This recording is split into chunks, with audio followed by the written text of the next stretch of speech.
కర్ణాటకలోని సకలేష్పూర్కి చెందిన శోభిత విజయ్గా ఇండస్ట్రీలోకి అడుగుపెట్టింది. మొదట్లో ఆమె రాజ్ మ్యూజిక్ ఛానల్లో పనిచేసింది.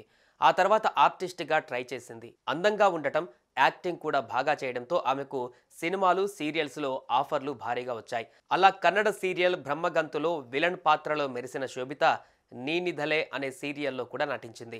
అంతేకాకుండా ఇతర భాషా సీరియల్స్లో కూడా కనిపించింది. బుల్లితెరతో పాటు అటెంప్ట్ టు మర్డర్, జాక్పాట్ సినిమాల్లోనూ నటించింది. కన్నడలో శతభిషే అనే సినిమాలో కూడా కీలక పాత్ర పోషించింది. కెరీర్ పీక్లో ఉన్న సమయంలోనే శోభిత పెళ్లి చేసుకుంది. గతేడాది మే 22న వివాహం జరిగింది.